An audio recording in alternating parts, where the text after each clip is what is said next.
Last year in April, Apple announced ATT, App Tracking Transparency with SKAD networks. This year, it's Google's turn. Google has announced GAID limitations from April 1st. What does it mean? This is a very first step towards many such steps to come to ensure user privacy. But is it really about only user privacy? And what has happened since 1 year has passed for ATT and SKAD networks on Apple ecosystem?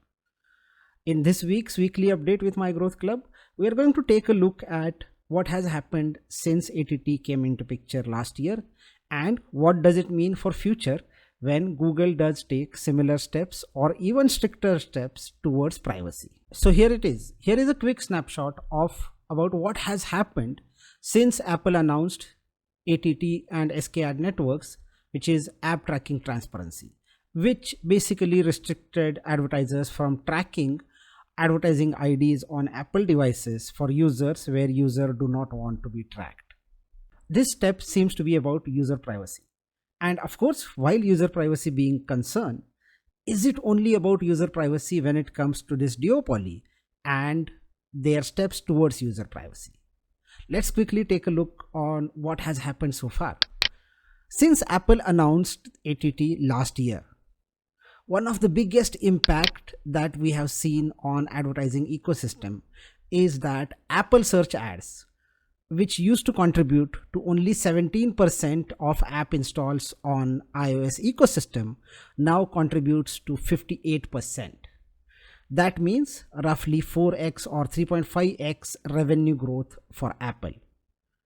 So is it only about user privacy? I'll leave that up to you. Let's quickly take a look at and revisit IDFA changes and what has been its impact, especially on Facebook. Facebook has been the most severely hit ad network because of these changes. And there is a very interesting Twitter thread which I'm going to put link in the description. Please do follow that. It's by Eric Seufert. I hope I'm pronouncing that name right. It's very detailed and it talks a lot about what has happened with Facebook and iOS ATT. Along with that, I'm also going to put a link of another article by same author on why CPMs have increased after ATT has come into picture. So take a look at these articles in description. So let's get started. What has been effect on Facebook ads? Facebook basically runs hub and spoke model with SKAN, which is SKAD networks, while Apple ads, which is Apple search ads, basically stand outside SKAD networks. They do not follow SKAD network rule themselves and they have their own reporting, their own API. They do not use SKAD networks or ATT API for their own reporting.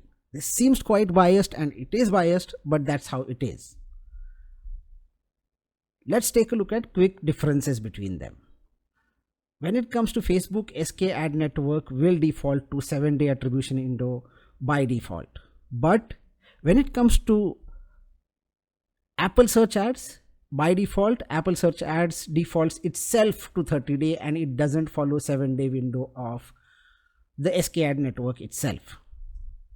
When user has decided to hide their IDFAs or advertising IDs from advertiser, Facebook does not get the click timestamps, while Apple does. To make things worse, on SKAD networks, reporting is usually delayed by 24 to 48 hours, while on Apple search ads gets instant postbacks for information about installs and events. These are the primary reasons why Facebook has suffered most as ad network on Apple, which is the primary revenue source for Facebook or any ad network today. But having said that, there seems to be something that Facebook has changed in last few weeks or few months. I have seen significant improvement in Facebook ads on Apple in last few months, and I have talked to a few people who have given me the same feedback. And that's also being talked about in the same Twitter thread that I have given link to you. Also, if you want to know more about privacy, please take a look at this privacy playlist that I have made for my users, which includes my updates about privacy, right from ATT privacy to Google privacy to cookies, Fledge, Flock, everything. Let's continue. How has ATT or SKAD networks has impacted third-party networks like Facebook? It has impacted on two counts. One is reporting and two is targeting. On reporting, as I have already shown above, there are multiple limitations which have resulted in Facebook reporting up to 15% less conversions. And this is data claimed by Facebook itself. I'm going to post a link of Facebook announcement in the footer as well. On the targeting front, what this has done is for ad networks and advertisers, it has forced us to do a wider targeting instead of narrower targeting, which any advertiser would ideally like to do. And this wider targeting should ideally results into lower CPMs, but that hasn't happened. In fact, CPMs have increased. And the reason for that has been given in the article that I have pasted in the description. Let's take a look at what are the wider changes before and after ATT. As I said, before ATT, we experienced lower CPM, and after ATT, despite widening the target audience, the CPMs have gone up, which is very, very counterintuitive. On the targeting front, before ATT, an advertiser could target considerably narrower audience. Now advertisers is forced to target wider audience at higher CPMs. So what does it mean for future? With Google making first change towards privacy of Google advertising IDs on April 1st, and there are multiple other changes which are suggested in Google Privacy Sandbox for Android. These changes are going to come. It's not matter of if these changes are going to come, it's just matter of when. These changes are here to stay, and these changes can be quite drastic. From some of the material that I have read so far, there is a movement towards completely deleting advertising ID itself. I'm going to post that link also in the description box. Please take a look. This is quite interesting. If advertising ID ceases to exist, that means all advertisers will have to go back to good old days of topics targeting, contextual targeting, etc. Which means that our audience will be considerably wider and may or may not be relevant to your ads. So take a look at those GAID changes and deletion of GAID in the description box below.